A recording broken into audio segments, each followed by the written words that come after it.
This hour of Hugh Hewitt starts right now on Salem News Channel.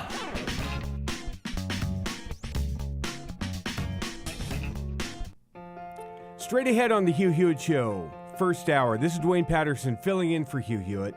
We're going to be talking to Salena Zito, who is fresh back from Georgia after an interview with Governor Brian Kemp, who is setting himself up to be the kingmaker of the South in the GOP presidential primary. All that ahead on the first hour of the Hugh Hewitt Show.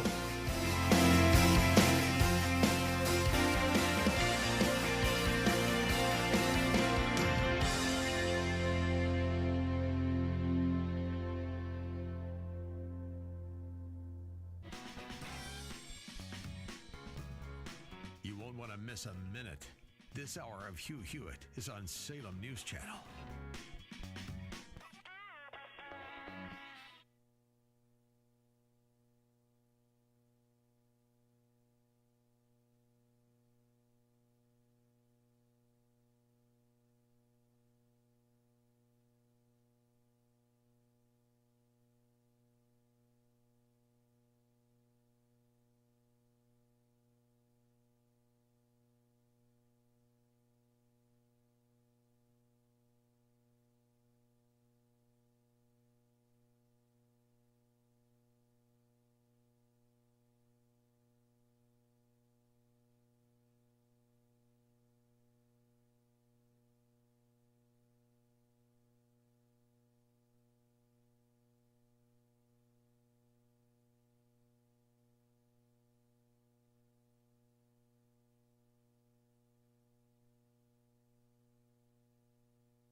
Portions of the following program may contain pre-recorded material.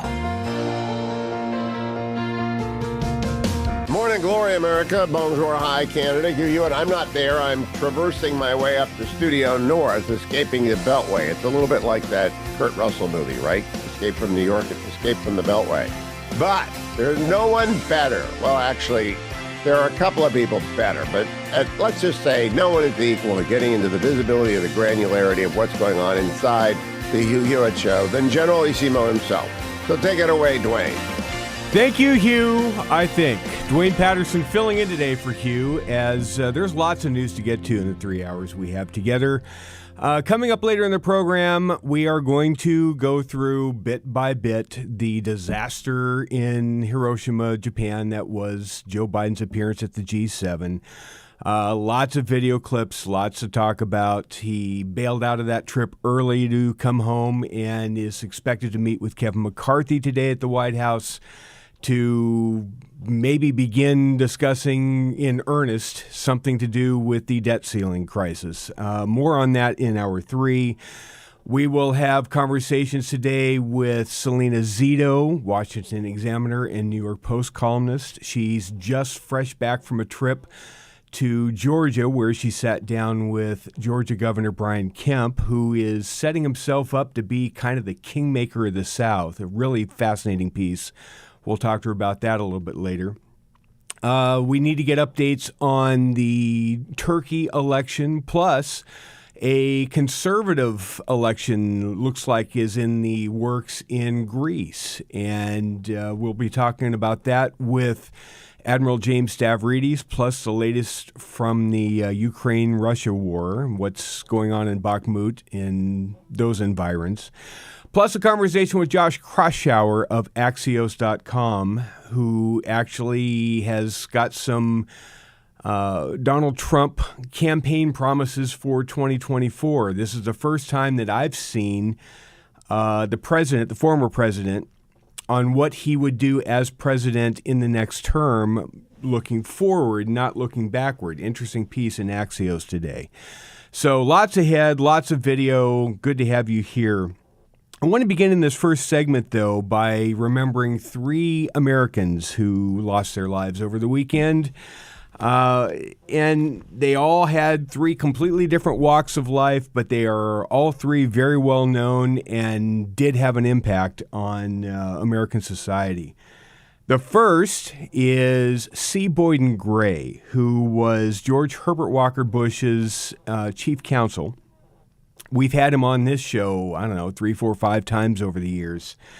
One of the early members of the Federalist Society, a great supporter of conservative judicial causes, trying to get judicial conservatives onto the bench. C. Boyden Gray is a titan in the world of conservative law. 80 years old, had a heart ailment, went to be with the Lord over the weekend, and he will be missed by a lot of people. Hugh will probably make mention of his life and career tomorrow, but we want to say rest in peace to C. Boyden Gray and remember him in our prayers and prayers for his family as well. Second American that passed away over the weekend of note is Jim Brown, the former legendary Cleveland Brown, and that's about the only time you'll ever hear me say legendary and Cleveland Brown in the same sentence. I'm not a big Cleveland Browns guy. I'm not a big Cleveland anything guy. That's Hugh's gig, not mine. But Jim Brown's accomplishments on the field were pretty spectacular in the 60s, and off the field, he was definitely kind of a titan as well. He was very much a civil rights advocate. He got himself in trouble. He had legal problems on and off. He had violence. I mean, he was a flawed individual. Was he on the whole a good person or a bad person? That's not for me to decide. What I will tell you is he did have a remarkable life and a remarkable impact on society. One of the things he did later on in life was he founded a group called American, which helps people in gangs and prison straighten out their lives. And we make reference to that when we come back and do our Prison Fellowship Angel Tree updates throughout this show, because Jim Brown had a heart for people that were in prison, and Angel Tree has a heart for people that are the sons and daughters of people in prison. So we'll get to that in a little bit. But Jim Brown was 87 years old and lived a very full life. So he passed over the weekend. And then to Christians out there, perhaps maybe the most well-known Christian in the last decade or two, mainly due to a lot of his podcasts and a lot of his writings, was Tim Keller, who disclosed back in December of 2021 that he had stage 4 pancreatic cancer, and yet kept at it for a long period of time. Well, he lost that battle over the weekend at the age of 72. He was a titan in the world of Christianity and was one of the few people that could pull off a fairly conservative Christian church in Manhattan, of all places. He encapsulated Redeemer, his church's mission, in one biblical passage, Proverbs chapter 2, verse 10. When the righteous prosper, the city rejoices. He later would tell the New York Times, I wanted to prove that the gospel could change people even in New York. He did change people in New York. He changed people all over the world. Tim Keller was, of course, he wrote The Reason for God, Belief in an Age of Skepticism. He's written a ton of different books. But his podcast was something that actually touched a ton of people, more than I think what you and I are ever going to know. This was one of the podcasts that Hugh latched onto and would listen to very faithfully. And it's with a sad heart that we see Tim Keller leave this world, but we Christians know exactly where Tim Keller is right now, and he couldn't wait. On his deathbed, he told his son, I'm ready. I'm ready to go. I'm ready to see Jesus. And on Friday, he finally succumbed to the cancer. Now, let's talk about what's going on in the debt ceiling world. Kevin McCarthy, who chaired through and steered through a debt ceiling hike raise, the only member of Congress, the only body in Congress, the House of Representatives, to actually pass a debt ceiling hike. Remember, the Senate hasn't done anything, haven't taken up anything, haven't offered anything, has no plan whatsoever. The White House, who has done nothing. The House of Representatives has actually had a piece of legislation that they have passed to raise the debt ceiling. Kevin McCarthy has been begging and pleading the president to sit down and negotiate. The president's attitude is, no, we're not going to negotiate. You just need to give me a clean bill and get to work. Well, that's never been how any of this works. It's not going to be how it works this time. It was an unsustainable and untenable position the president has held.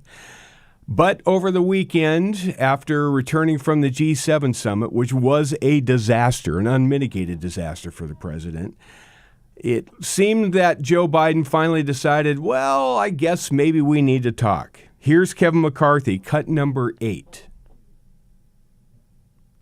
Does the American public think it's wrong if we simply saying, let's spend what we spent 5 months ago? But every moment I've spent with the president, he doesn't want to go there. He does not want to go back $1. I literally ask him, what is finally the number? Is it $40 trillion in debt?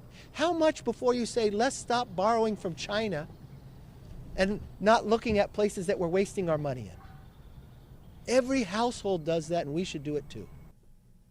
Notice that Kevin McCarthy isn't standing there just with House Republicans behind him. He had Mike Lee. He's got Ted Cruz on his side. He's got most of the Senate GOP caucus conference behind him as well. The Republicans in Congress are fairly united on what should be done, and it's not that extreme of a position.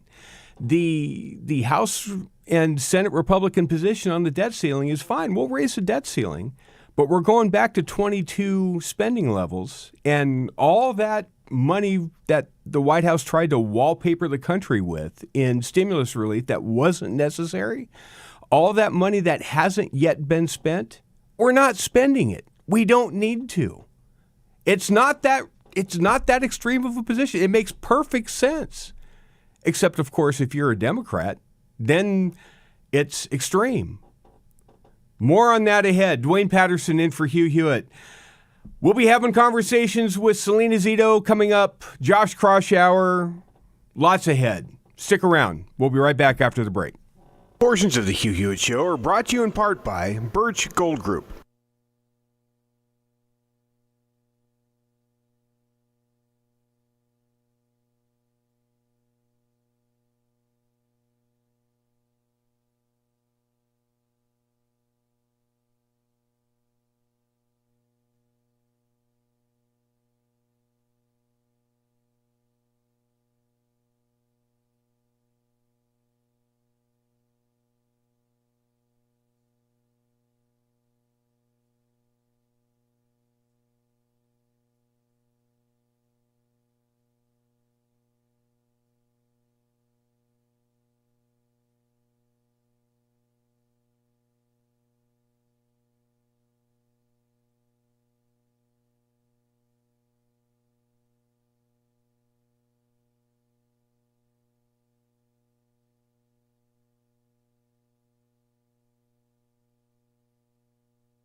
What, me worry? No. Just talking to a national audience on the Hugh Hewitt Show. Dwayne Patterson filling in for Hugh today. Hugh will be back tomorrow.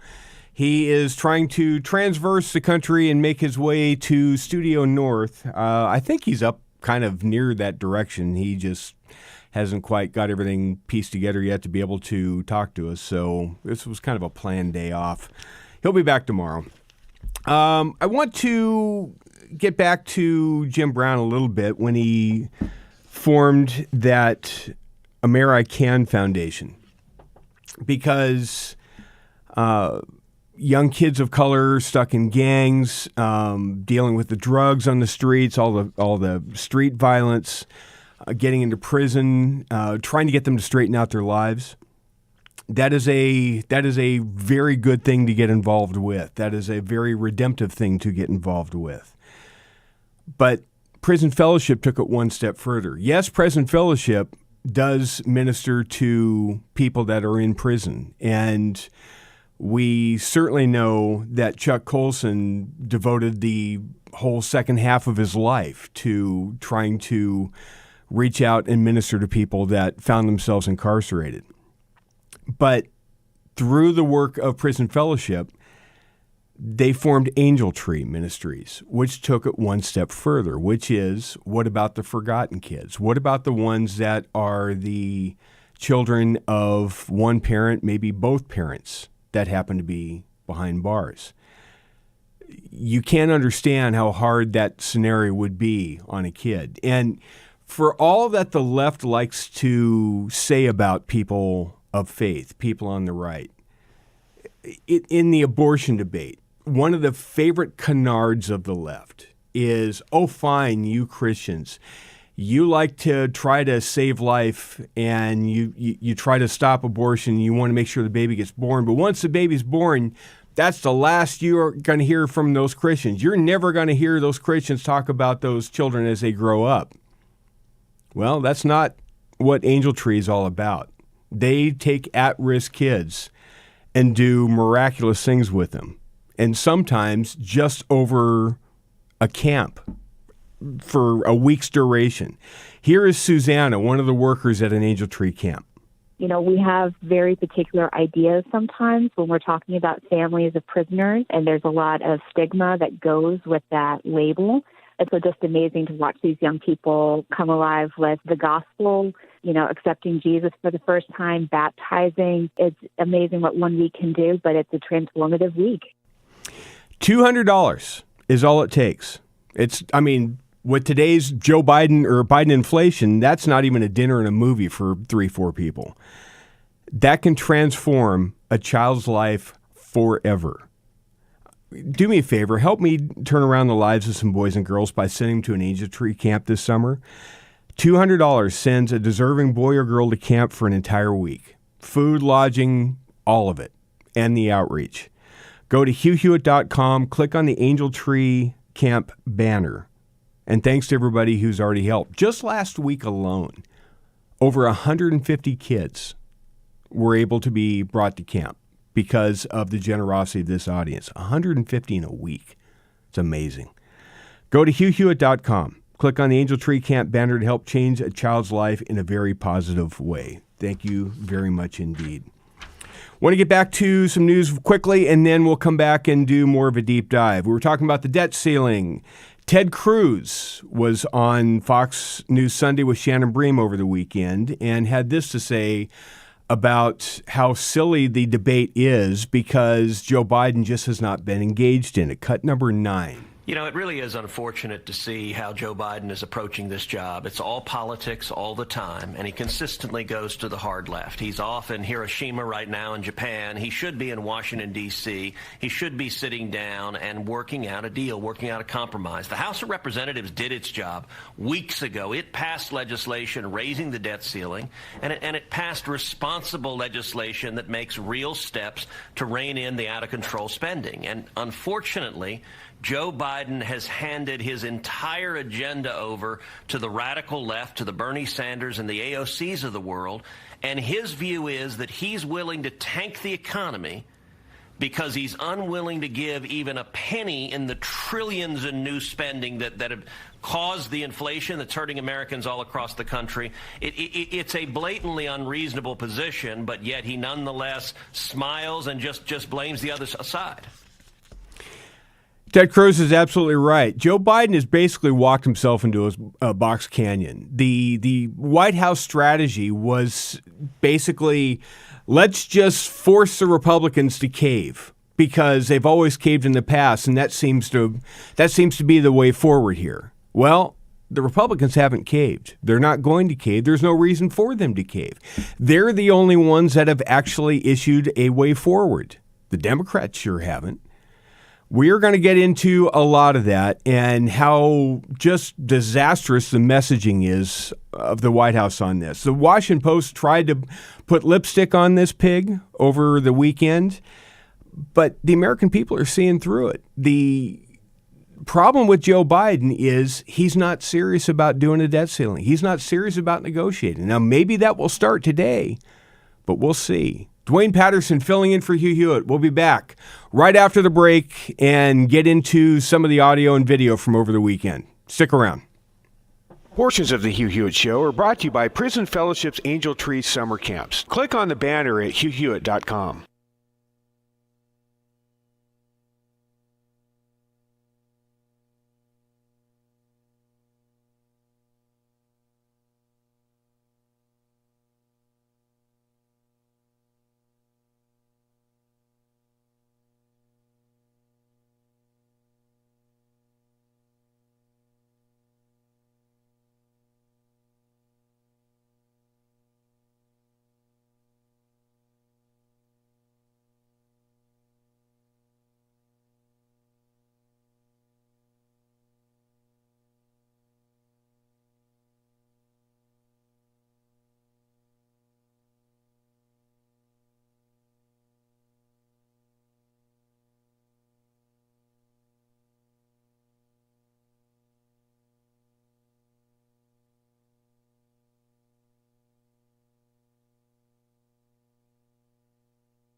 You know, it really is unfortunate. Welcome back, America. Dwayne Patterson in for Hugh Hewitt today. He'll be back tomorrow. Over the break, I got a text from my buddy Mark Davis, who follows us in Dallas on AM 660, The Answer. And he says, enjoying the granularity. That's what you get here. You get the visibility into the granularity. And that's what Relief Factor is. Every day you get the visibility into Hugh Hewitt's granularity when it comes to aches and pains. He already was an ache and a pain to me over the weekend. What's the password to my computers in Studio North? He asks me, as though I trust him to turn the computers on up there. But yes, no, he drove a whole bunch of miles in a car. He's going to be achy. He's going to be painy. You know that's going to be the case. He's going to talk about that ad nauseum tomorrow, but at least it won't be quite as bad as it might otherwise be because he does take Relief Factor. Remember how he said last week when I was going to host that I wouldn't have the Relief Factor bag in studio? I do. It's right here. Icarian, resveratrol, omega, curcumin, the 4 magic ingredients that make Relief Factor do what it does to give you temporary relief of all the aches and pains of everyday life. Hugh does take it. He swears by it. $19.95 is a starter pack. You should try it as well and see if it has the same reaction to you as it does to Hugh. ReliefFactor.com, ReliefFactor.com. Now, speaking of Hugh, just because he's off the airwaves today and just because he was traveling, it doesn't mean that he wasn't on media over the weekend. He actually was. He appeared with Brian Kilmeade on his weekend program called One Nation over on Fox News. And he was talking about a pretty important issue that actually affects both us here and Mark Davis at AM 660 The Answer in Dallas. And that is a bunch of car manufacturers who are all of a sudden trying to say, yeah, you know that AM radio? We don't want to do that anymore. Well, as Hugh told Brian Kilmeade, that's really not going to happen. Cut number 11. With us now is another person with skin in the game on the AM radio dial, syndicated talk host, one of the best and most powerful in the business, Hugh Hewitt. Hugh, great to see you. You've been here since day one. Thank you, Brian. I'm willing to accept advancement in technology. But why are they getting rid of AM radio? Are they not able to hold it anymore? Well, I believe that car makers simply want to do away with the problems that come between interference with an electric battery and the AM band. But what they're telling consumers is you have to choose between us or an electric car. And I think electric cars are going to lose that. I think the market's going to force them to put radios back in. But even if they don't, the Congress is going to, because the Congress has got a lot invested in AM radio. There are more than 70 emergency broadcast system nodes out there. Rural America depends upon AM radio. If you see someone on a tractor, chances are they're listening to AM radio. Baseball depends upon it. They really kicked over the hive here, and a lot of people are out and mad at them. And these car companies are telling consumers, we want hundreds of thousands of dollars per vehicle in subsidy, but you can't have your AM radio. I don't think that's going to fly, Brian. Well, I remember President Obama was just obsessed with the power of talk radio, and he was frustrated by it. Remember what he said? Rush Limbaugh made him enemy number one, and he wanted to have the fairness doctrine affect what we say in these unscripted situations as if we're a broadcast news service. Exactly. I go back to 1990 in the radio. I started in 1990. I was 10, I want to tell people, when I started in the AM radio. But since that time, it's been threatened repeatedly. Bill Clinton went after AM radio after the Oklahoma City bombing, tried to blame Rush Limbaugh for it. I just heard the great one talking to you. There are voices that are familiar on the conservative side of the dial. But I also want to remind you that there are a lot of small urban churches, for example, the black church, the Hispanic church, that depend upon it. A lot of the language-only stations like Korean language station and Afghan language station in the Bay Area. All the AM radio does is provide the ability for everyone with an ability to get to one small station a voice to grow. Now, some of us, like you and me, we've got a lot of stations and we're not going to go anywhere. Even if AM radio vanished tomorrow, we'd still be out there because a lot of people have already moved to different means of delivery. But I really do believe Congress is going to say to the automakers, if you want the subsidies, you're going to make sure that we can use the EBS, because in everybody's earthquake kick, I've lived in California most of my adult life, Everybody's earthquake kit has a transistor radio that is powered by a battery and a crank. And that's because that's how you communicate when tornadoes hit, when earthquakes hit, when there's any kind of a threat. Getting rid of AM radio is really a stupid move, and I expect these car companies to find out that if the customer doesn't say no on the lot, Congress is going to say no on the Capitol. I mean, just in Southern California alone, traffic updates every couple of minutes. It's the idea of a world without AM radio is one that's not going to happen anytime soon. Good for Hugh to go and make that robust defense. In some of the other news going on today, we are going to, of course, await a press conference and an announcement a little bit later on today. We'll talk about this later in the Grand Old Pod, which you can hear exclusively in the Hugniverse, HUGHNIVERSE.com, the Grand Old Pod, which is Hugh a couple days a week doing politics for Republicans, by Republicans, about Republicans. Today I'm going to do that for him. And then I normally do my after show on Tuesdays and Thursdays. And then Ed Morrissey of Hot Air and I kind of recap the week's major news and do a week in review show on Friday. But this is all the exclusive content that subscribers get over at the Hugniverse, along with access to us by way of subtext, which is kind of a cool little feature we've added. But in the Grand Old Pod today, there's lots of GOP primary news. This is going to be an epic week for the Republican primary field. It's going to go from, 3 or 4 or 5 people in it now. Vivek Ramaswamy, Nikki Haley, Donald Trump. Who else is in it? Asa Hutchinson is in it, technically, I guess. It's going to expand greatly after this week, as Tim Scott of South Carolina is going to get in this week. It is expected Chris Christie, former governor of New York, is going to file paperwork and get in this week, as is expected, according to David Drucker reporting over at the Dispatch. Chris Sununu, current New Hampshire governor, is going to get in.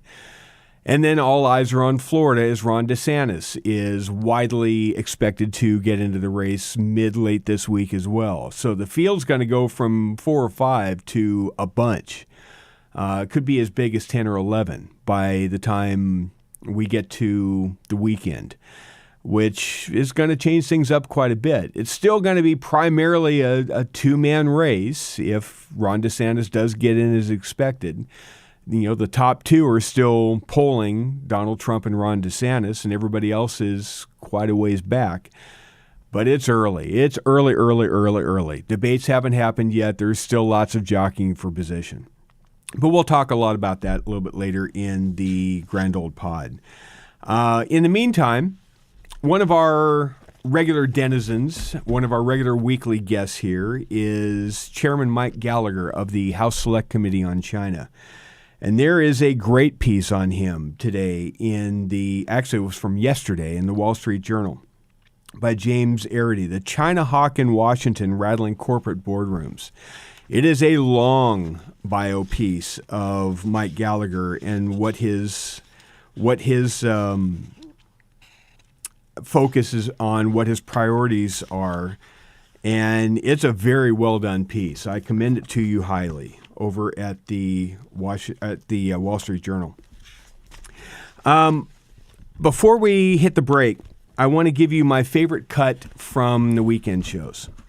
Treasury Secretary Janet Yellen was on Meet the Press and had this to say about her predictive abilities when it comes to inflation and the debt. Cut number 12, Jacob.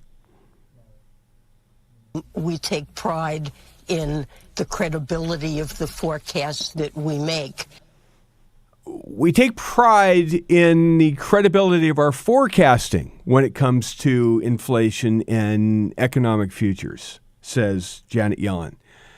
The same Janet Yellen and the rest of her colleagues in the Biden administration that spent over a year saying there was going to be no inflation. There was no signs of inflation coming. In fact, I think we have a package courtesy of the Republican National Committee about Janet Yellen and Joe Biden and all sorts of players inside the administration saying, what inflation? There's no inflation coming. Let's see how well their predictive abilities are in their forecasting. Cut number 13.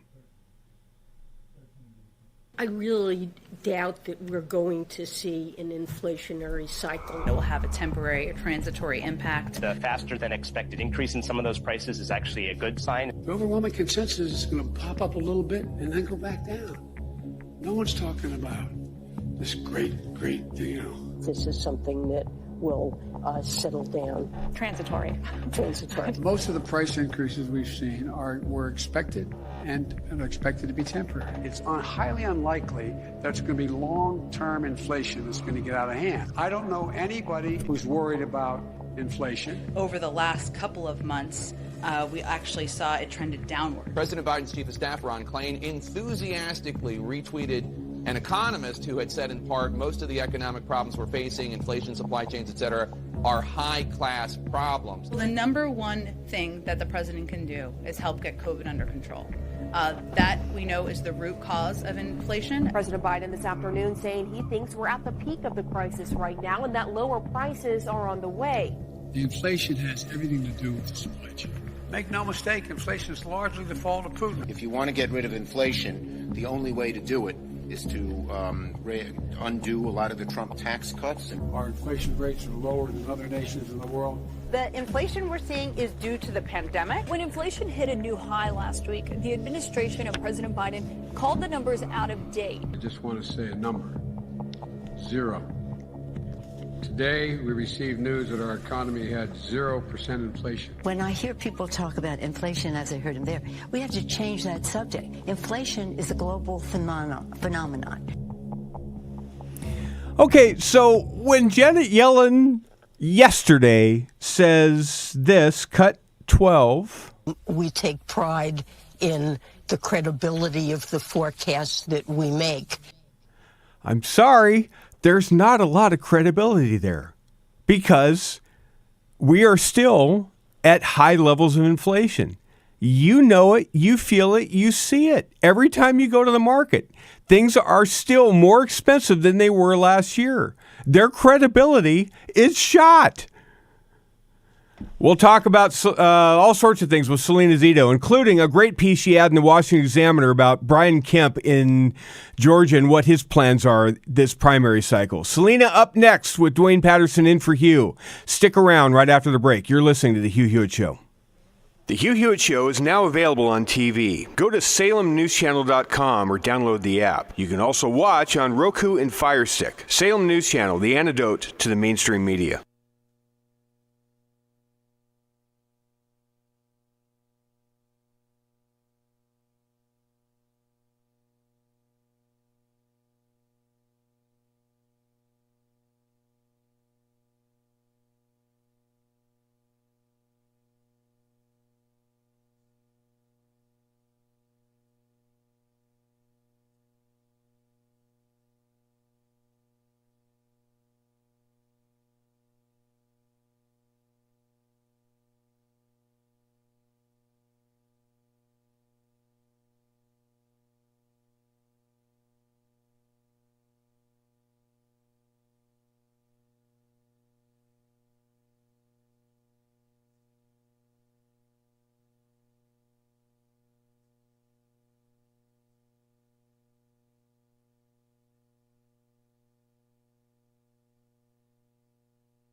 Welcome back, America. Dwayne Patterson in for Hugh Hewitt, 51 minutes past the hour. About this time every week is one of the highlights of my week, as I get, at least for a couple of minutes off air, a chance to talk to my buddy Salena Zito of the Washington Examiner and New York Post, columnist extraordinaire. You can read everything Salena writes over at salenazito.com. You can follow her on Twitter at Zito Salena, and this time she gets to join me on air. I think she's on the side of the road somewhere in North Carolina. Hi, Salena. How are you? Well, good morning. How are you? Yes, it's true. I think it's North Carolina. Well, you know, you're supposed to be in South Carolina because apparently Tim Scott's going to be doing something down there today. Well, I'm heading there. Oh, you're on your way. Okay, I thought you were still on your way back from Georgia. You already came back and then went back down again? That would be true. Wow. Okay, well, I'm tempted to spend the entire segment on John Fetterman giving a press conference in the Senate press gallery in shorts and a hoodie and ask Yinzers what in the world they were thinking. But I don't have time for that. I can't spend all that time on John Fetterman, slob. There's more important things to do, which is your piece in the Examiner, which was tremendous, by the way, an interview with Georgia Governor Brian Kemp.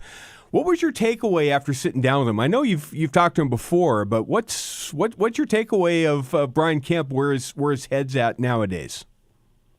Well, if you could tell in the interview, he won't tell me exactly where his head is, but one of the most important things for him is rebuilding the party and even just doing some fundamental things that we got away from under Trump, like voter registration and not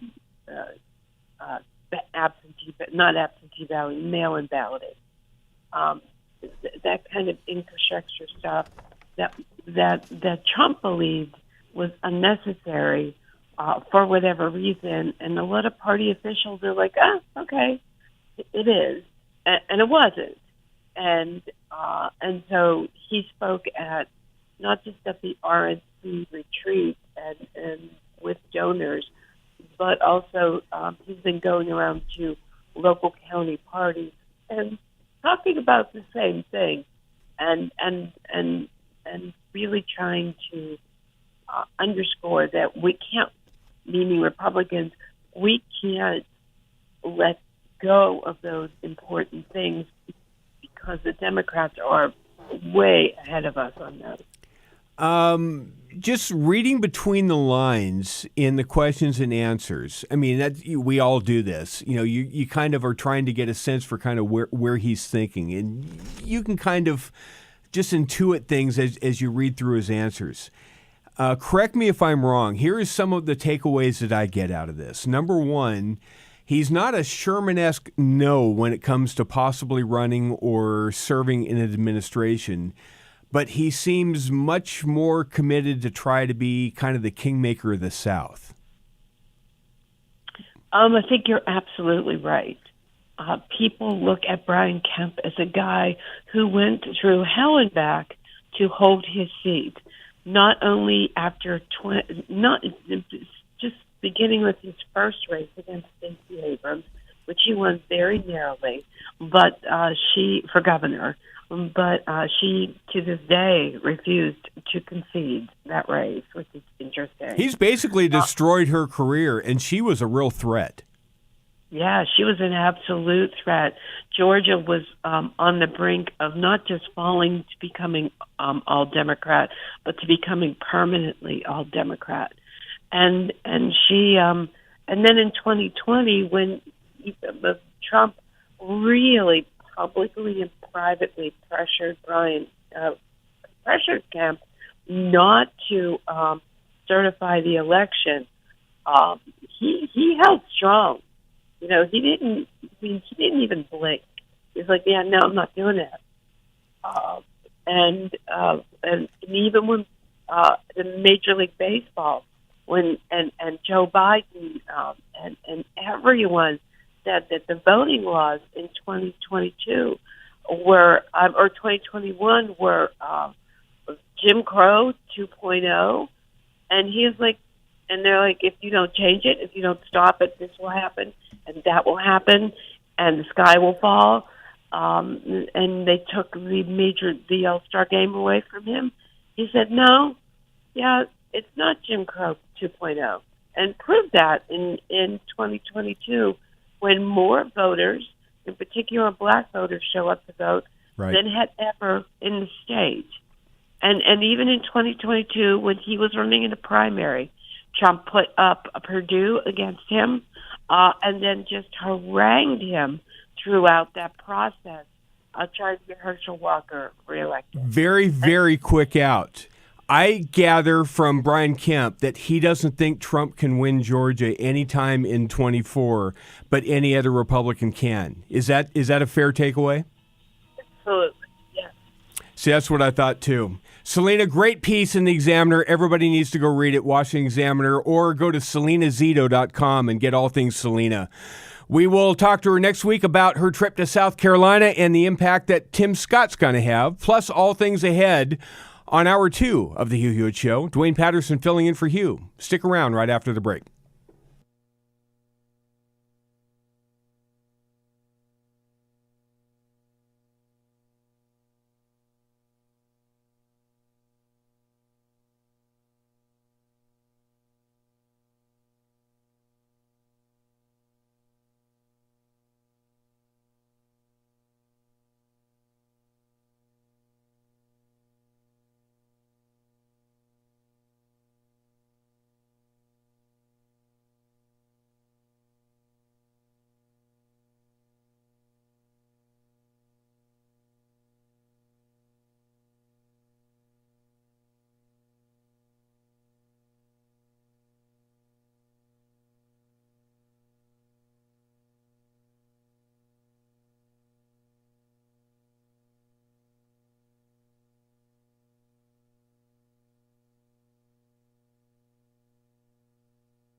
This hour of Hugh Hewitt starts right now on Salem News Channel.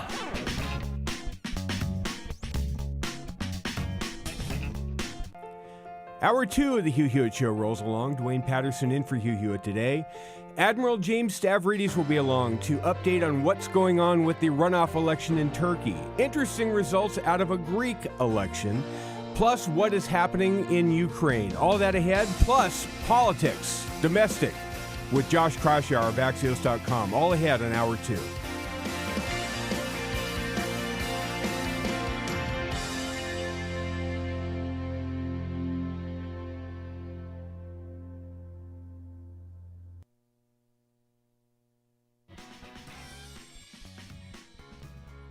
You won't want to miss a minute. This hour of Hugh Hewitt is on Salem News Channel.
Portions of the following program may contain pre-recorded material.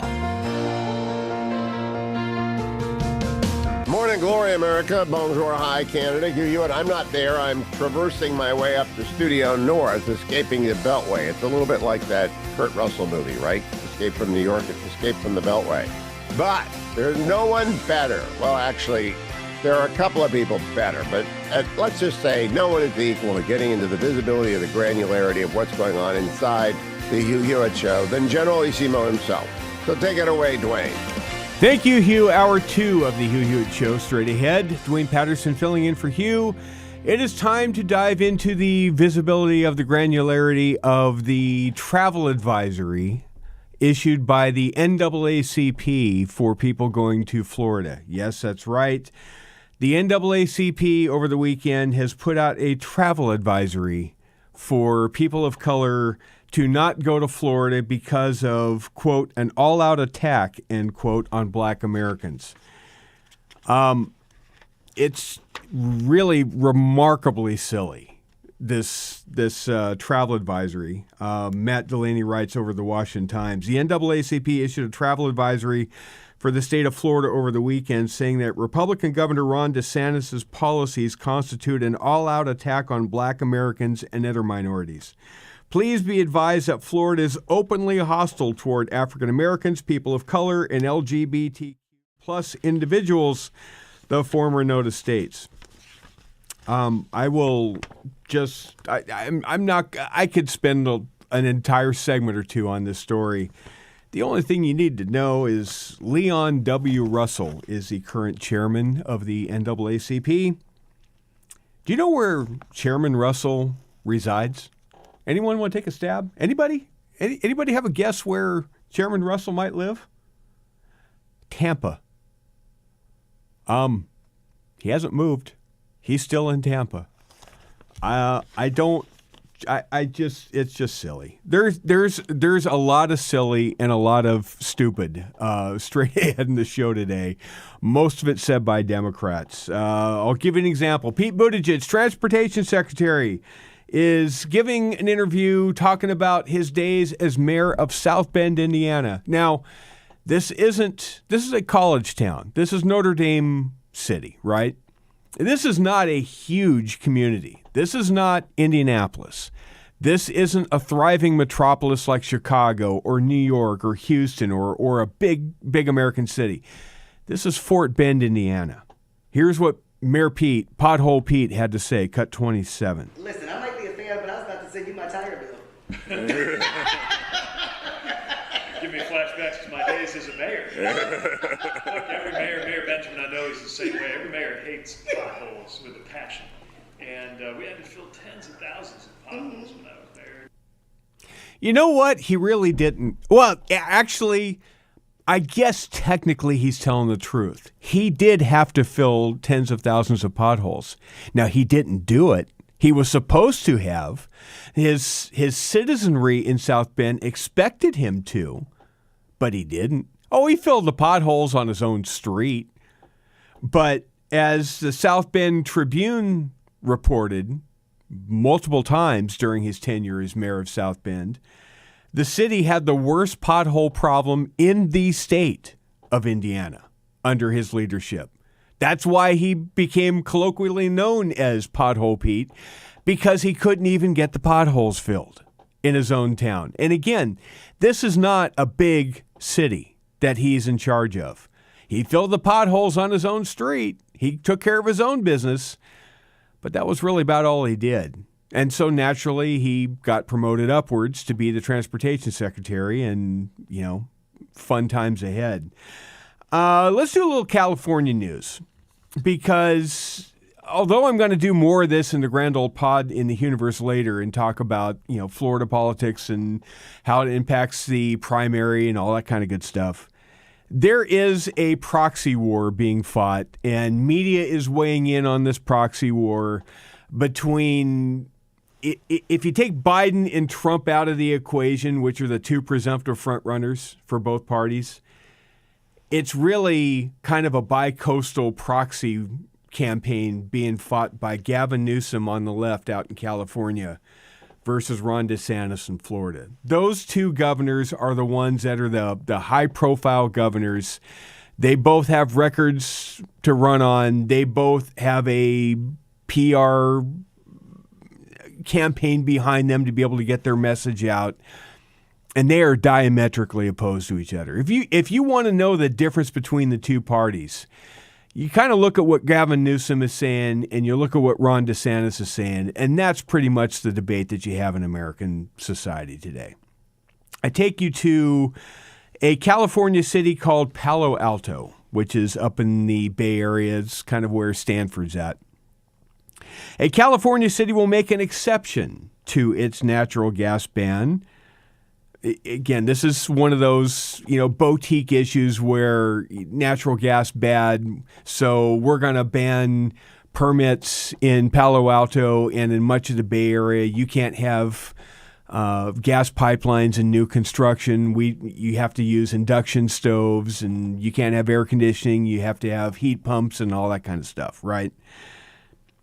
But in the Free Beacon, they report by Ben Wilson, after the owners of the mall where celebrity chef Jose Andres is set to open a restaurant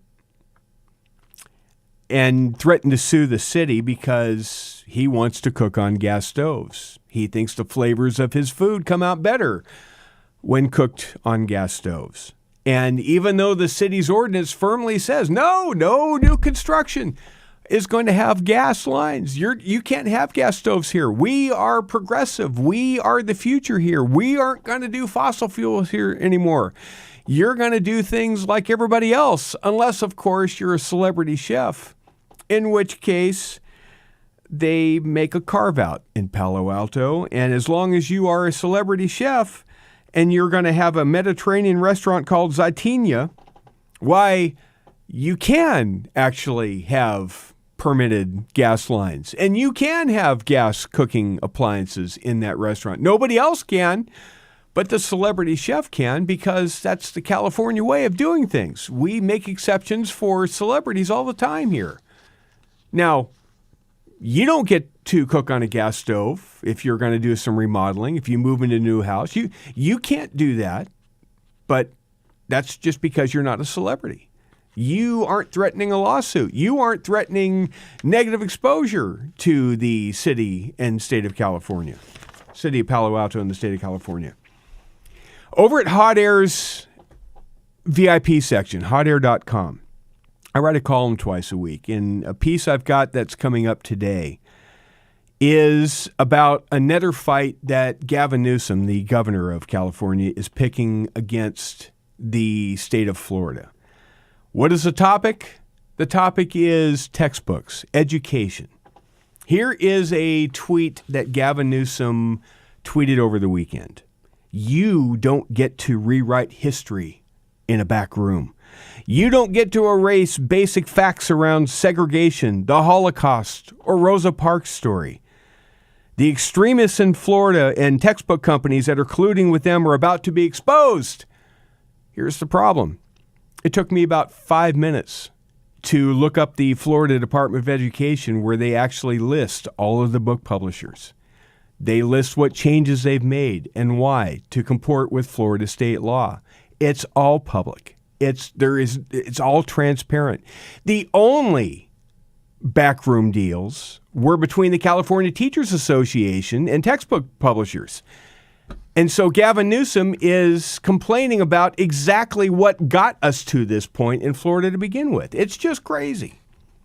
Now, I want to talk about what is going on in the market. Small businesses are beginning to panic about a government default because Joe Biden is just ham-handed and ham-fisting his way into a debt collapse, and it's causing all sorts of problems.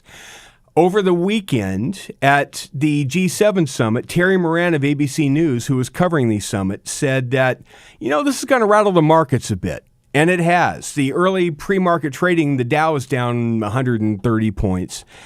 And look, Gold was up early in trading this morning. It was up like $2 this morning. There is lots of instability in the market because of this administration, and that's why you need gold.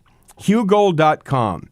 It will help you convert an existing IRA or a 401k, maybe from a previous employer, into a safe IRA. Text Hugh to 989898. Claim your free info kit on gold. Look, they've got an A+ rating. Thousands of people have tried it. Hugh buys gold from there. HughGold.com. Text Hugh to 989898. Don't get caught when Joe Biden destroys this economy, as he seems to be working his way into doing.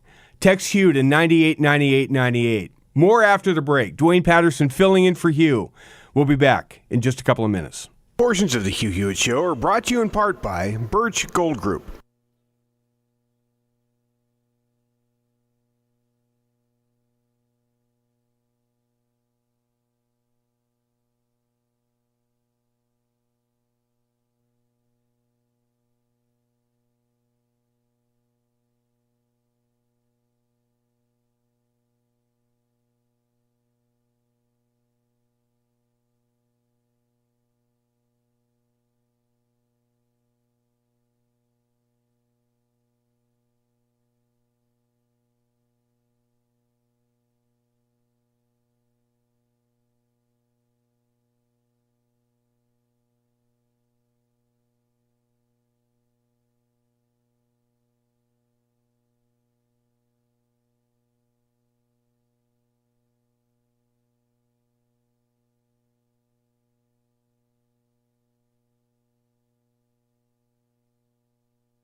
22 minutes past the hour. Welcome back, America. Dwayne Patterson in for Hugh Hewitt.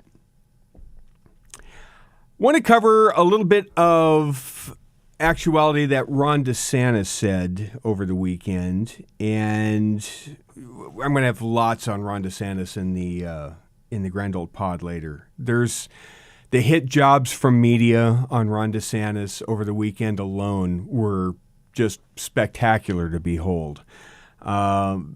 And easy to see through, the attacks from Disney on Casey DeSantis. There's all sorts of hit jobs on Ron DeSantis. You can tell who media is worried about in the fall more than anybody else, more than any other candidate. You're not seeing hit pieces on Tim Scott.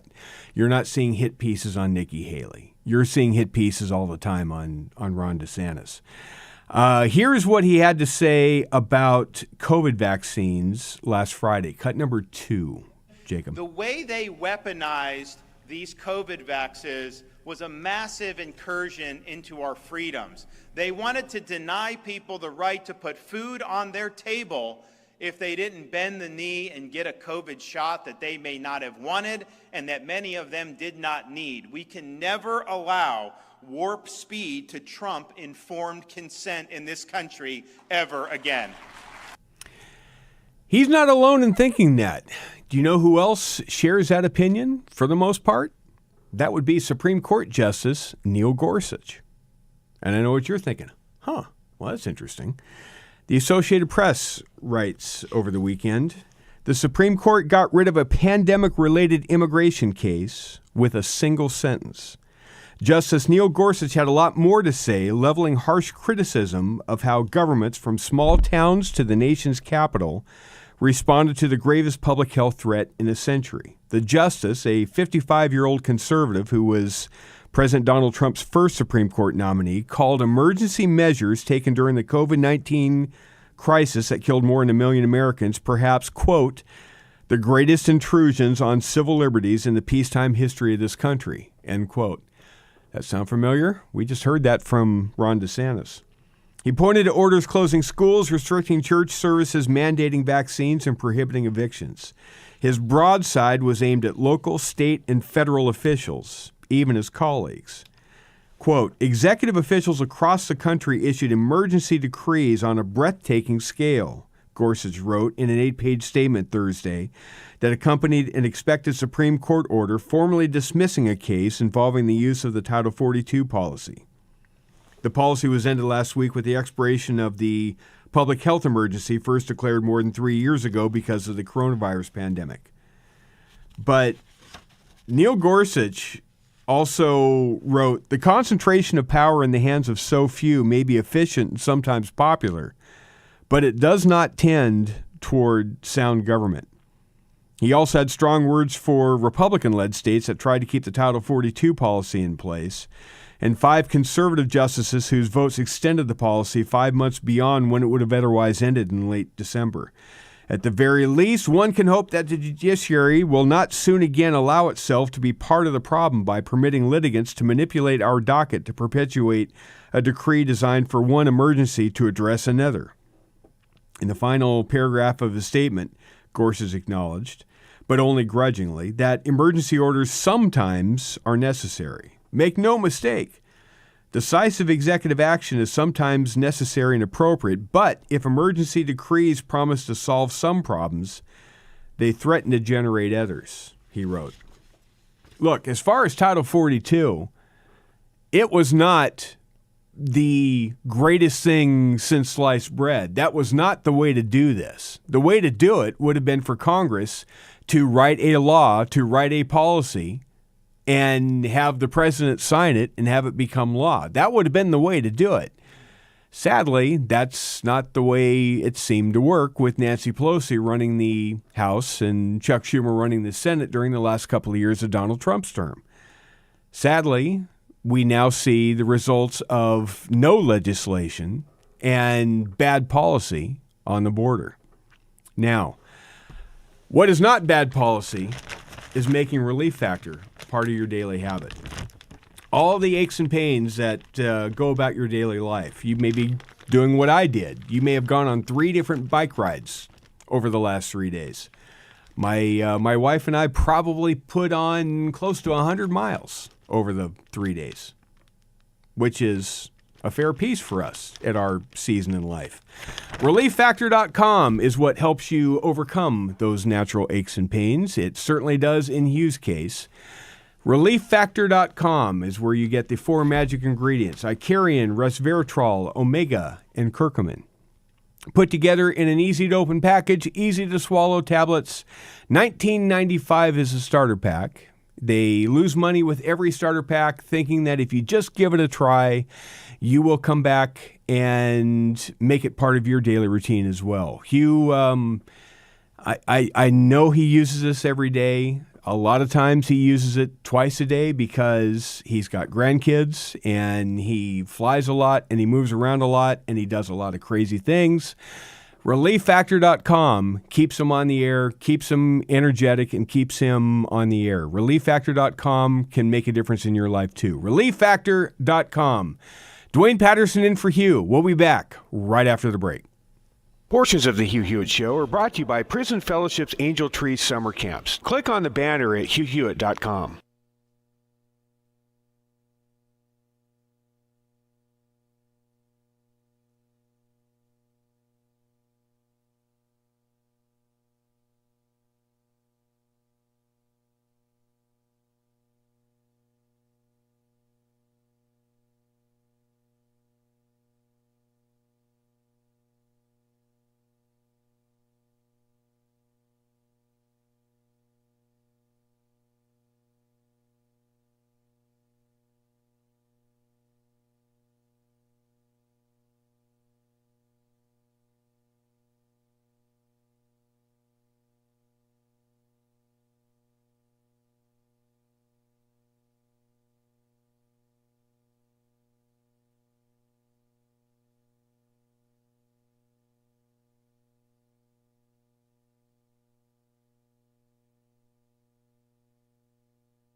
Welcome back, America. Dwayne Patterson in for Hugh Hewitt today. Hugh will be back tomorrow.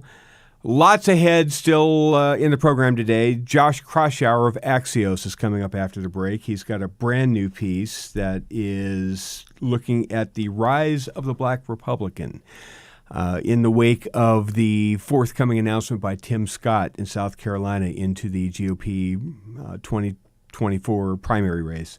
We'll get to Josh after the break on that. I want to come back to something I was talking about last hour, and that is, you know what I do normally during the week. I don't normally go on the air that much. I go on when Hugh needs me to. I'm normally collecting all the video clips and doing all the behind-the-scenes stuff, doing podcasting and basically everything but being on air, but sometimes I have to do that too. When I'm going through and mining the universe for decent video clips for the next day's program, at least once a week, at least twice a week, I will run across something from either CNN or MSNBC, one of their shows, and they'll do some drive-by snipe at Christian audiences somewhere that are in the context of the abortion debate. And they'll say, oh, sure, these people say they're pro-life, but they're not pro-life. Because as soon as they save that life and they block that woman from getting an abortion and that baby is born, that's the last you're ever going to see of that Christian. They aren't there for the problems that that family has, that child has, the mom has. They're never there. They just move on to the next one and they just leave that child to, kick to the side of the road, and that's the end of it. Now, I know that's not true. You know that's not true. This audience alone, this network that we work for, the Salem Radio Network, this most of conservatism that shares a moral faith, we don't just talk the talk, we walk the walk. You see it in our Food for the Poor campaign. We help out kids from all over the world. You see it with the Angel Tree Camp Ministry through Prison Fellowship, which is the campaign we're in right now, where we focus on at-risk kids who has at least one parent, a lot of times both, that are incarcerated. And, at that age, who knows where that child is going to go, because they're at a fork in the road at a very early on in their life, and you don't know who is advising them, who is counseling them, who is leading them one way or the other. And that's where Angel Tree comes in, through Prison Fellowship. They do camps for kids, and they send kids to camps, and they show kids that life doesn't have to be hard. It doesn't have to be grueling. It doesn't have to be rough all the time. Sure, you're going to have downsides. You're going to have problems, but you can have fun. And there is a way forward, and there is a path. There is a way to live that you can minimize the problems you're going to have. And that's what Angel Tree camps are all about. Here is just a bit from Susanna, one of the Angel Tree camp counselors. We have very particular ideas sometimes when we're talking about families of prisoners, and there's a lot of stigma that goes with that label. It's just amazing to watch these young people come alive with the gospel, accepting Jesus for the first time, baptizing. It's amazing what 1 week can do, but it's a transformative week. 150 people last week had a chance to break that cycle of despair thanks to this audience. 150 human souls at a very young age get to go to camp now and at least have a chance to get a peek at what life can be like, thanks to this audience. You can be part of that as well, and that's what I'm asking you to do right now. $200, which, that's dinner and a movie, right? That's in today's economics, that's not a ton of money. You can drop that on 2 tanks of gas in a lot of cases. That can transform a child's life forever, not just here, but after here as well. Please help me turn around the lives of these boys and girls by sending them to Angel Tree Camp this summer. $200 sends a deserving boy or girl to camp for an entire week. Go to HughHewitt.com. There is an Angel Tree Camp banner that loads if you just let the page load a little bit. Some browsers load a little differently than others, but if you give it time, the Angel Tree Camp banner loads at the top of the page. Click on that Angel Tree Camp banner and help change a child's life in a very positive way today. HughHewitt.com.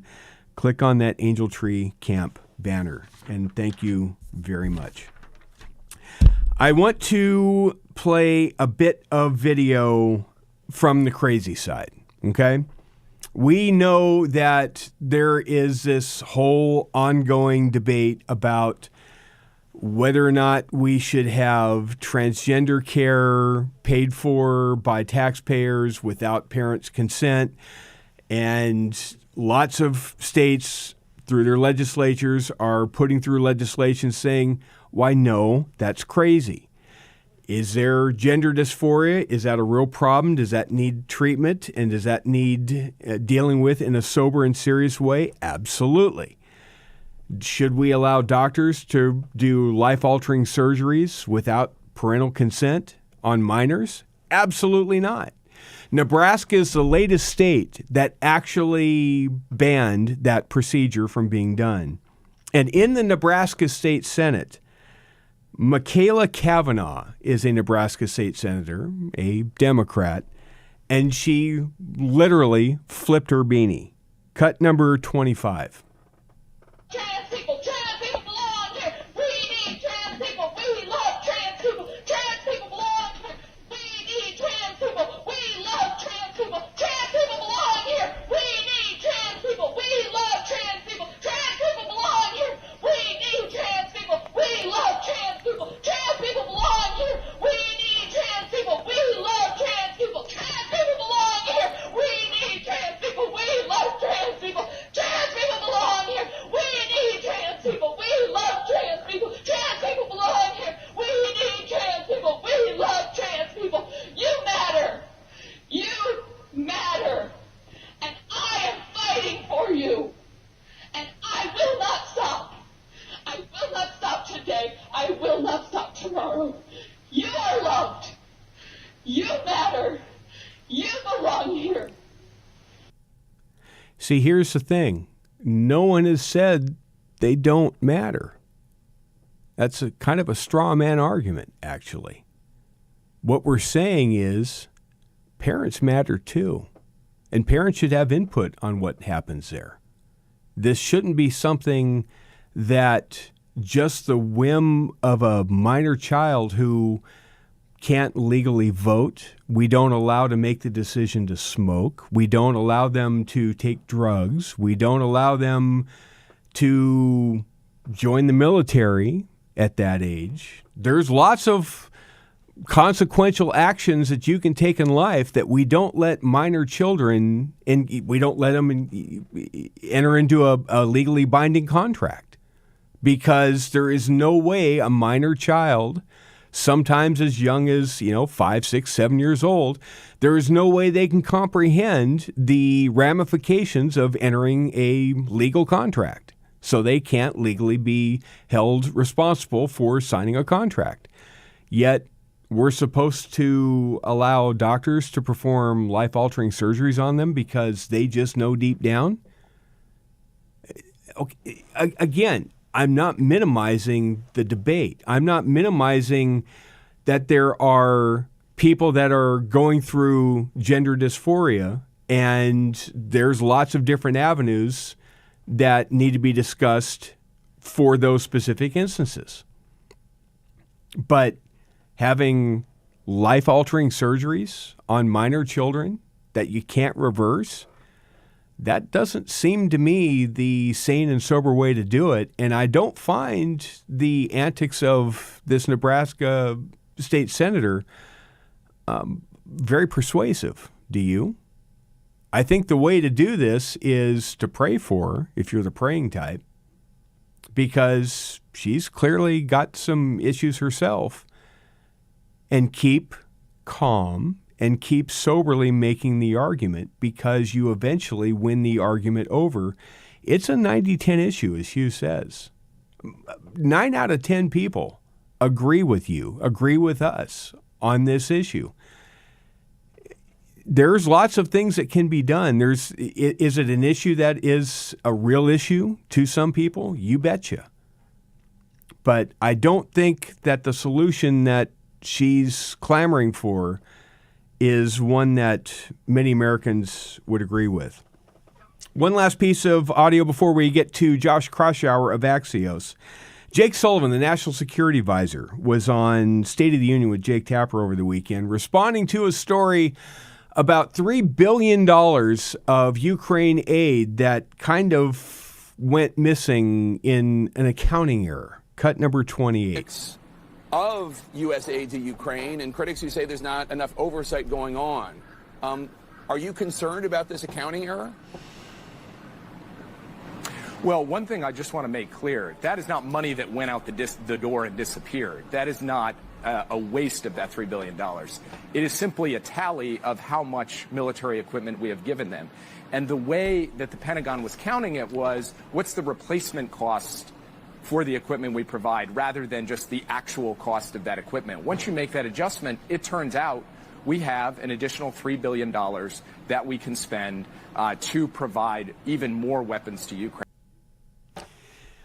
Now, look, I'm all for what's going on in Ukraine. I'm not one of these types that thinks that we should just, pull out of Ukraine. It's none of our business, not our concern.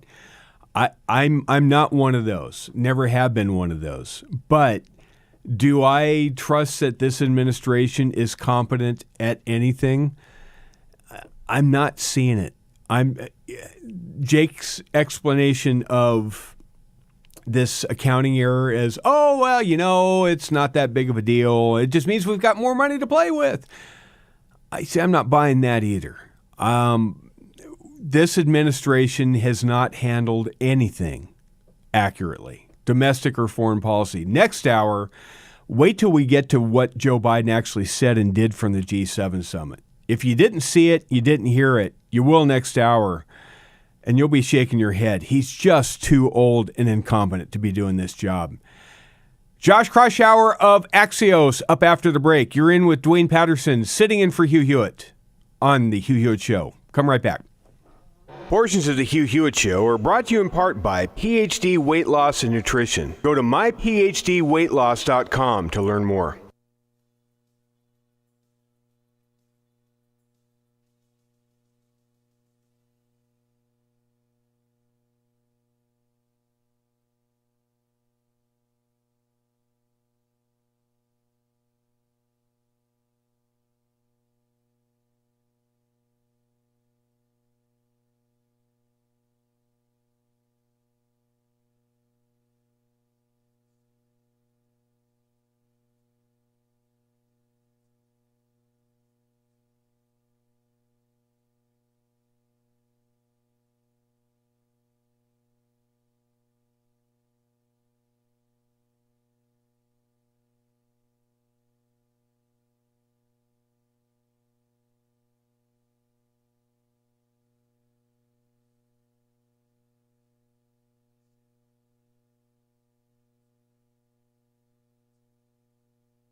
9 minutes till the hour. Welcome back, America. Dwayne Patterson in for Hugh Hewitt today. Joined by Josh Kraushaar, senior political correspondent for Axios and a good friend of the show. Josh, welcome. Good to have you back.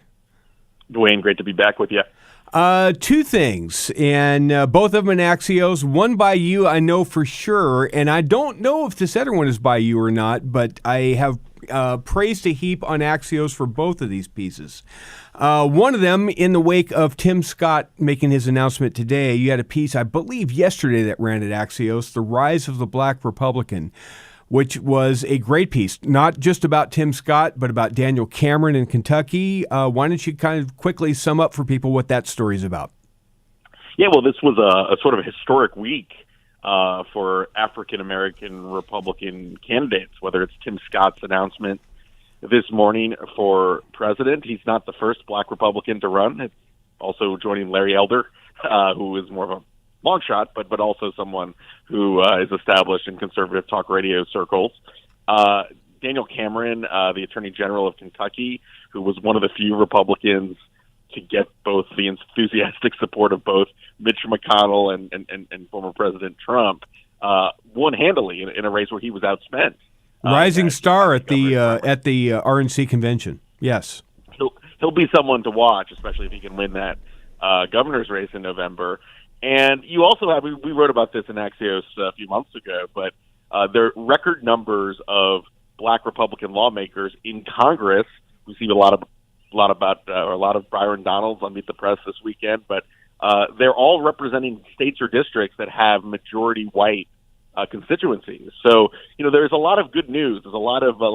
We like to focus in the media sometimes on the bad news, but there's a lot of progress being made. And if you look at the voting results, the exit polls from the last couple elections, African-American voters slightly, always been a very heavily Democratic voting bloc, but especially among black men, there's a slight trend towards the Republican Party. And I don't think it's a coincidence we're seeing more and more African-American leaders stepping up and becoming more visible and, and becoming spokesmen and prominent figures within the Republican Party. So with the entry of Tim Scott after today in South Carolina, just within the universe of South Carolina, now that Nikki Haley and Tim Scott are both vying for it, how do you see South Carolina if you were to kind of do the odds, several months out, obviously, but South Carolina is one of the first 5 states. So who do you like in South Carolina at this point? Well, look, Donald Trump is the front runner in almost every one of these early states, including South Carolina. But if you're Tim Scott or Nikki Haley, who are both home state figures, the campaigns have got to be a little bit frustrated that you have two of the most popular figures in South Carolina running against each other. And if they both get to the point where they're running in the primary and they make it to South Carolina, they could hand the delegates in South Carolina to Donald Trump or to someone else with a plurality, right? With a plurality, that's all it takes. So look, I think when you talk to the operatives on both sides, we'll see who can raise money, if either Scott or Haley can catch fire. Haley's been campaigning now for a few months and she raised pretty good money, but she hasn't really caught fire in the polls quite yet. We'll see what Senator Scott can do. He's now having a real chance to get noticed on the national stage. But look, I think, you have a lot of candidates jumping in the presidential race this week. This week, DeSantis is likely getting in later in the week. We're hearing about Chris Christie. Yep. We have a North Dakota governor who has a billion-dollar fortune is likely to jump in. So, and our buddy David Drucker is reporting that Chris Sununu's got to get in probably this week. Which is look, I think this all big picture bodes well for Donald Trump. But when you have both Christie and if you have both Chris Christie and Sununu running in New Hampshire, they're going to split whatever anti-Trump vote there is in New Hampshire. When you have Nikki Haley and Tim Scott, if they're both on the ballot in South Carolina, it's still who's going to be on the debate stage and forcing Trump to be part of that debate process and who hits Trump the hardest on a debate stage. That to me is what those two entries are going to be about. I don't want to completely lose time here. There was another piece in Axios from the last couple of days. And I just had a part of this grab. I don't know who actually wrote it, but it's the first time in print that I've actually seen a compendium of what Donald Trump's second term would look like from a policy standpoint, from federal workforce to education to law enforcement to gender issues to crime. Was this your piece or was this somebody else at Axios? Because it's a great piece. Yeah, so that wasn't my piece. It was one of my colleagues, and it was building off of Jonathan Swan's reporting when he was with Axios. Makes sense. He really reported on a lot of the moves that the Trump administration were planning to do in terms of reforming and blowing up really the civil service, the kind of the rules governing the federal. But what struck me is this is Axios doing what Donald Trump has yet to do in any public appearance, is talk about what the future would look like. He keeps wanting to relitigate the past. Axios at least has what he would do as a second-term president. Josh, thanks very much. We're out of time. We will talk to Josh next week after about 5 more Republican candidates have gotten in and what it means to the race. Senior political correspondent over at Axios, Dwayne Patterson filling in for Hugh. I've saved it as long as I can. We're going to get to it after the break. Joe Biden in Hiroshima, Japan at the G7. All the ugly stuff that you need to know is coming up next.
This hour of Hugh Hewitt starts right now on Salem News Channel.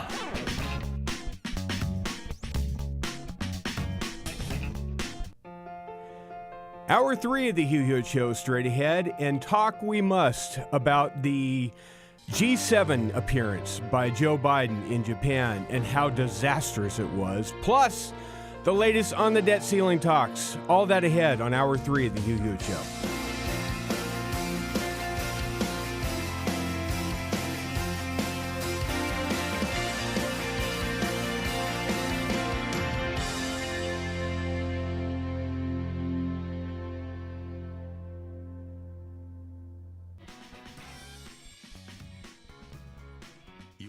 Miss a minute.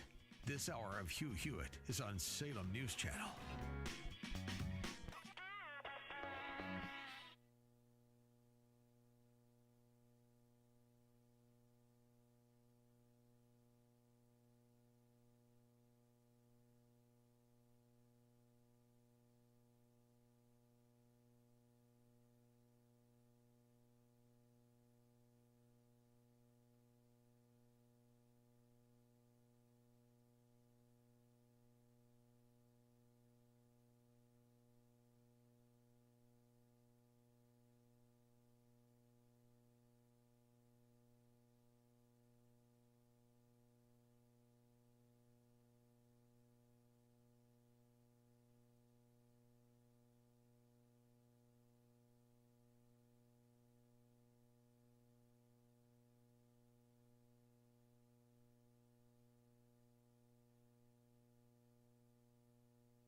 Portions of the following program may contain pre-recorded material. Morning glory, America. Bonjour, hi, Canada. Hugh Hewitt. I'm not there. I'm traversing my way up the studio north, escaping the Beltway. It's a little bit like that Kurt Russell movie, right? Escape from New York, Escape from the Beltway.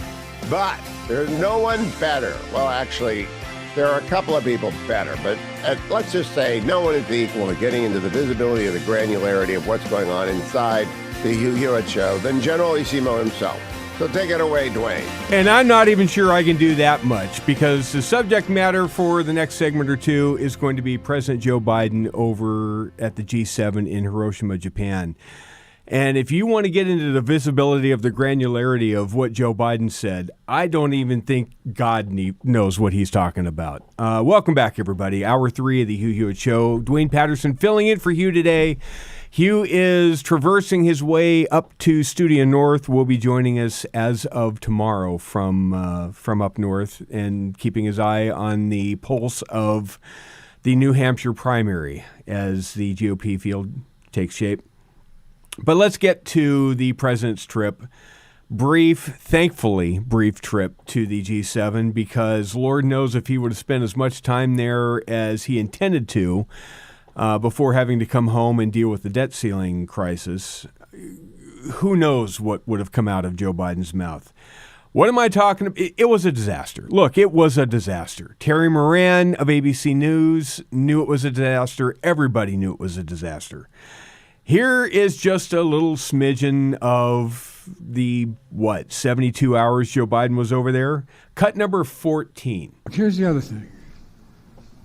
I'm not sure, my guess is I'll get a question about, well, wait a minute, the American people aren't satisfied. Well, guess what? As I've told you all before, most of this, what we've passed, doesn't kick in. It only kicks in over time. And what's going on? He's talking about look at the meeting we had here Inflation today, Reduction Act that does no such thing, that he said at the time it was going to have an immediate impact, and it didn't. Now he's saying, well, everybody's complaining. You just got to give me more time. Well, look at the guy. He's 80 years old. How much more time does he have? Cut number 15. And what's going on now is look at the meeting we had here today and yesterday, the Quad. I bet you, maybe some of you thought it, but I doubt many people in this audience or any other audience would have said that 2 years after being elected, I'd be able to convince India, Australia, Japan, and the United States to form an organization called the Quad to maintain stability in the Indian Ocean and the South China Sea. Well, you can count me among the people that didn't think you could do that because it had already been done. The Office of the Secretary of State, Mike Pompeo, several times conducted a meeting of what was called the Quad because it was set up by then President Donald Trump to do exactly what Joe Biden said it was there to do. Deal with the growing threat of China and deal with Pacific Rim and South China Sea issues. That was the four countries of India, Australia, the U.S., and Japan. They called themselves the Quad. That was already pre-set up before Joe Biden had even considered running for president. And here he is on an international stage claiming credit. Oh, no one thought I could come up with this. You're right, because it was already in existence before you ever thought of it. This president doesn't seem to know where he is, who he is, doesn't have a grasp on history, and likes to kind of be a fabulist when it comes to events long ago and even short ago. He doesn't seem to know what he actually did or didn't do. More Joe Biden from the G7, cut number 16. It is for them. And Mr. President, on the debt limit, you said already, I've done my part. Do you think that if there is a breach, nobody will blame you? Of course, no one will blame me. I know you won't. You'll be saying Biden did a wonderful job. I know you. Would you be blameless in a default situation? On the merits, based on what I've offered, I would be blameless. On the politics of it, no one will be blameless. And by the way, that's one of the things that some are contemplating. I actually had, well, I got to be careful here. I think there are some MAGA Republicans in the House who know the damage that it would do to the economy. And because I am president and president's responsible for everything, Biden would take the blame, and that's the one way to make sure Biden's not reelected. Thank you. So he is saying if there is a default, that the MAGA people will have steered it, engineered it, and he'll get the blame, and the MAGA people will be happy because it means that Joe Biden gets thrown out of office. The problem with that is the blame would be Joe Biden's because up till now he has refused to negotiate. He has walked himself very slowly, ambled himself into a box canyon.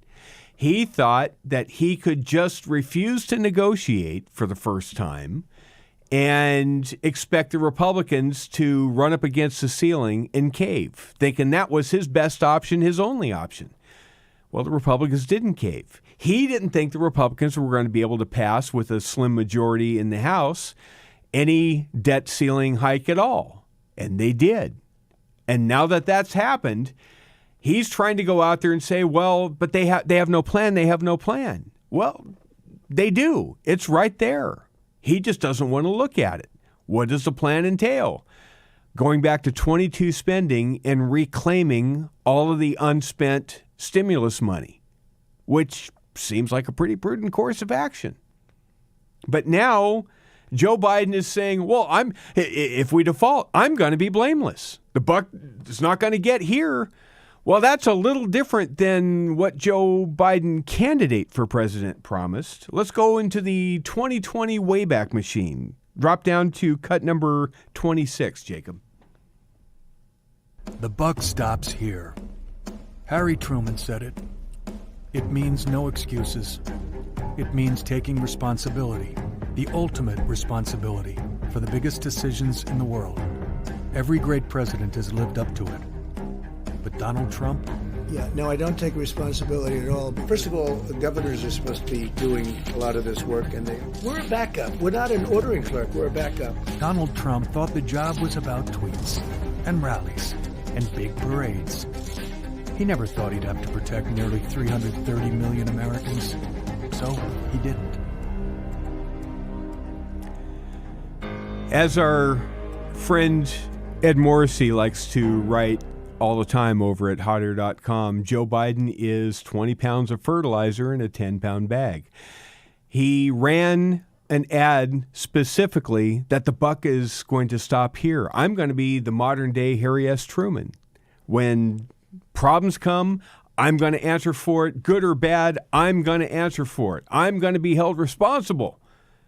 Except, of course, if it's a debt ceiling that he refuses to negotiate on, in which case I'm going to be blameless. Not my fault. It's the MAGA people. It's just an untenable position, but he has no way out. Cut number 17. We're not looking to decouple from China. We're looking to de-risk and diversify our relationship with China. That means taking steps to diversify our supply chains, and we're not dependent on any one country for necessary product. It means resisting economic coercion together and countering harmful practices that hurt our workers. It means protecting a narrow set of advanced technologies critical for our national security. And those elements are all agreed on by the G7. Well, that's good to know. According to House Oversight over the last couple of weeks and the bank records that they've been able to go through and showing the amount of money in the tens of millions of dollars from the Chinese Communist government and some of their entities that flowed through to Biden's kids and his grandkids and other shell corporations. when Joe Biden says, well, we don't want to decouple from China, well, why would they, considering the amount of money that has flowed into Biden Inc. from the Communist Chinese Party? It's no surprise that he doesn't want to decouple from China. They're pretty profitable to Biden Inc. Look, we got more from Joe Biden at the G7, and there's the good, the bad, the grisly, and the incoherent, and you'll hear it all next as the Hugh Hewitt Show Monday edition continues with Dwayne Patterson filling in for Hugh Hewitt. Stick around. We'll be back in just a couple of minutes. Portions of the Hugh Hewitt Show are brought to you in part by PhD Weight Loss and Nutrition. Go to myphdweightloss.com to learn more.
Welcome back, America. A little Toad the Wet Sprocket, I think, coming back out of the break. Another band that I like a lot. At least you're going to get decent bumper music when I fill in for Hugh. We are going to get back to Joe Biden's epic, dismal performance over at the G7, which thankfully was cut short so that he could come back to D.C. and sit down with Kevin McCarthy today and try to hammer out some type of negotiated deal on the debt ceiling. He addressed the problems with the Chinese spy balloon in a very flippant way, even though it had who knows how serious of an impact because it traversed the country's most sensitive military sites on its path before we finally decided to take action over the Atlantic Ocean. Here's what Joe Biden had to say from the G7 on that. Cut 18. Well, number one, you're right. We should have an open hotline. At the Bali conference, that's what the President Xi and I agreed we were going to do and meet on. And then this silly balloon that was carrying 2 freight cars worth of spine equipment was flying over the United States, and it got shot down, and everything changed in terms of talking to one another. I think you're going to see that begin to thaw very shortly.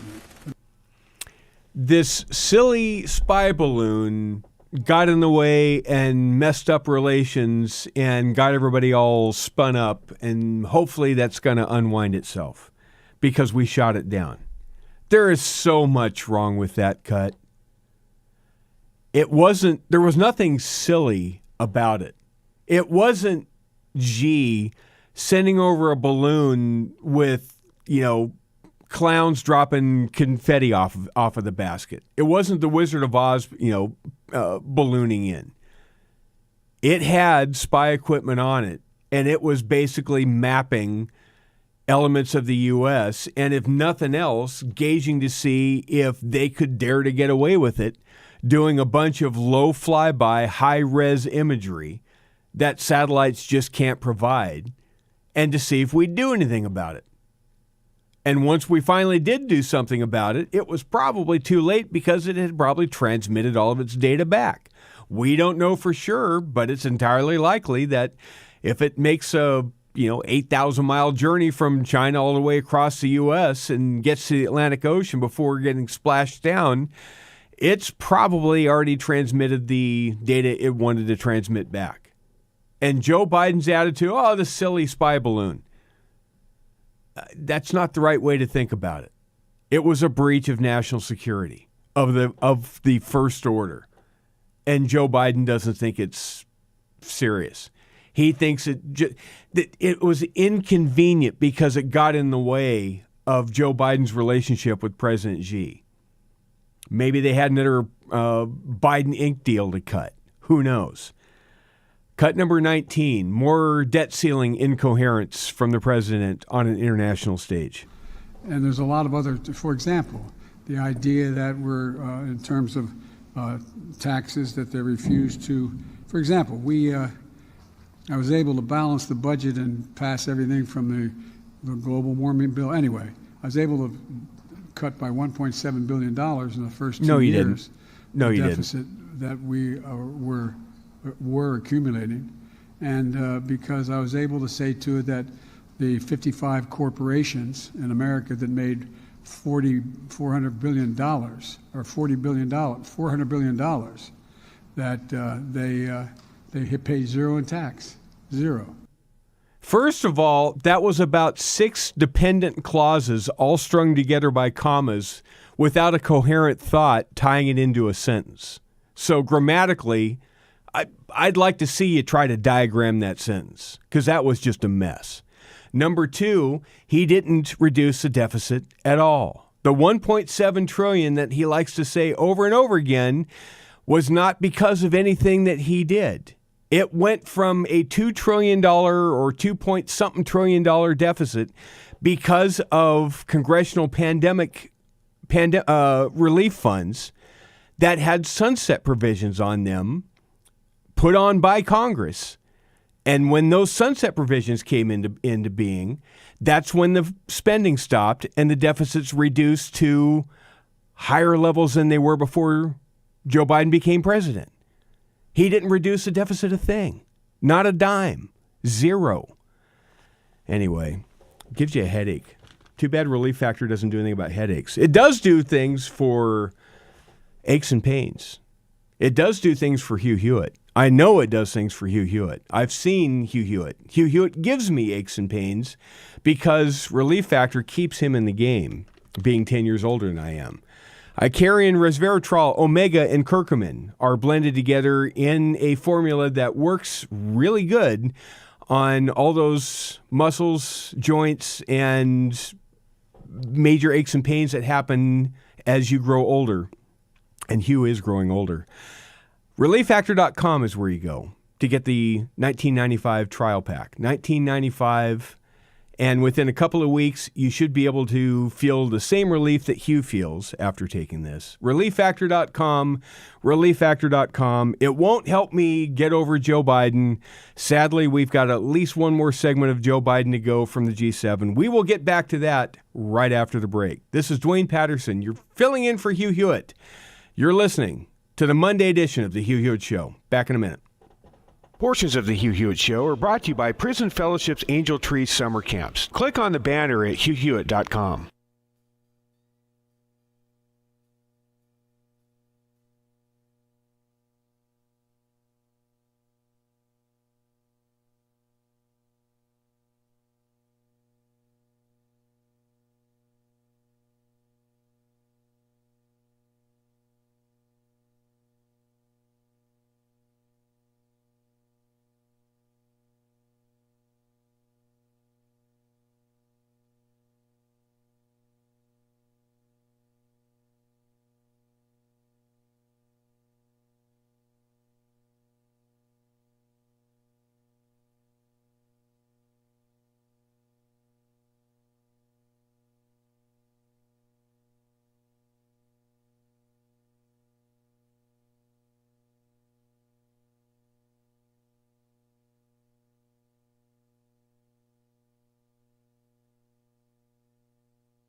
Welcome back, America. 33 minutes past the hour. Kind of coming down the home stretch here on the Monday edition of the Hugh Hewitt Show. Dwayne Patterson in for Hugh Hewitt today.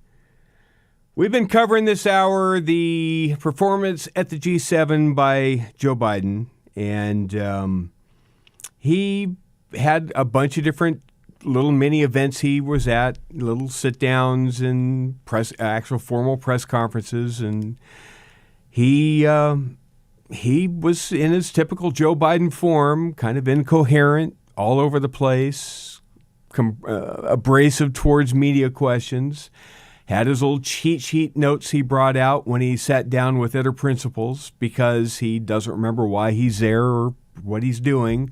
Had to have little note cards to remind him what his major talking points are. He was asked a question about the debt ceiling. He was actually asked a lot of questions about the debt ceiling because people in the G7 care about whether the U.S. is going to go into default.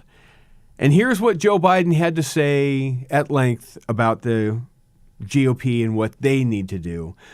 Again, the same GOP that actually has passed a debt ceiling hike, the only entity in Washington that has passed a debt ceiling hike. Cut number 20. Before I left for this trip, I met with all 4 congressional leaders, and we agreed the only way to move forward was in a bipartisan agreement. I've done my part. We put forward a proposal to cut spending by more than $1 trillion. On top of the nearly $3 trillion in deficit reduction that I previously proposed through the combination of spending cuts and new revenues. Now it's time for the other side to move from their extreme positions because much of what they've already proposed is simply, quite frankly, unacceptable. And so let me be clear. Pause here for a second. It's an extreme position. The Republicans need to get off their extreme position because, quite frankly, what they've proposed, it's not what they proposed, it's what they've passed. But what they've passed is unacceptable because it's too extreme.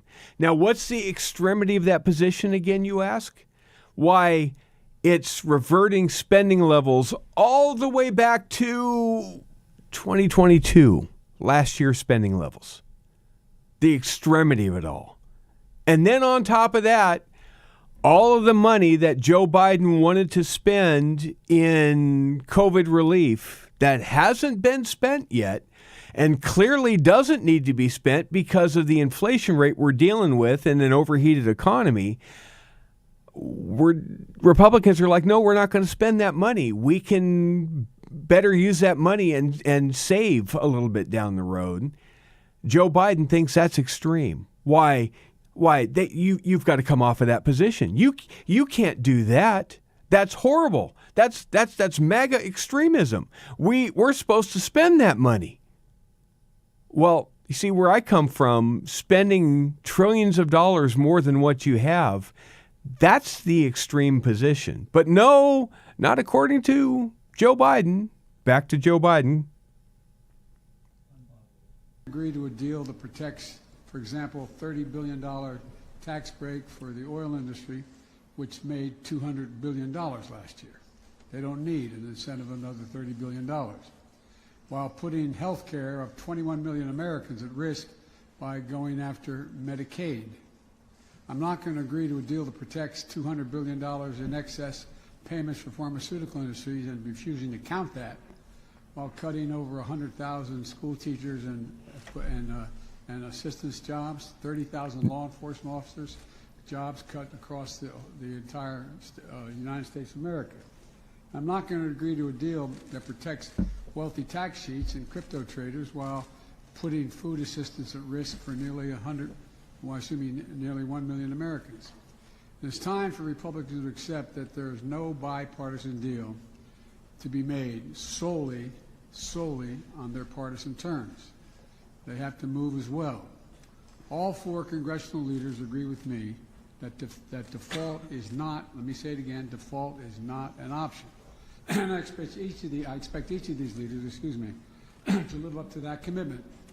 America has never defaulted on our debt, and it never will.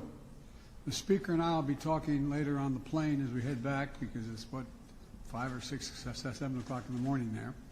And our teams are going to continue working. So all of those examples that he's talking about that are extreme, that are unacceptable, that Joe Biden, is not going to go along with. Again, those are the results of going back to 22 spending levels. These are the same 22 spending levels that Joe Biden and the Democrats agreed to. He's accusing the Republicans of trying to do just a partisan bill and not willing to budge.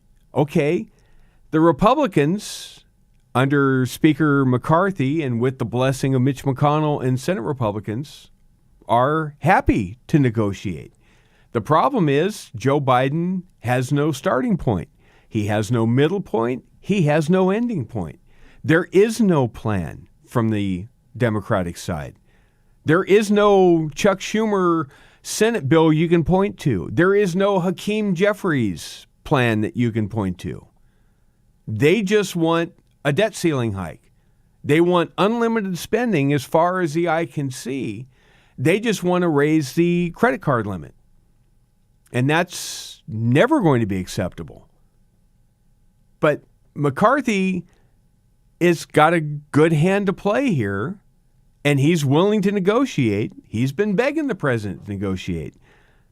Again, if you go back to what he said earlier in a press conference, cut 8.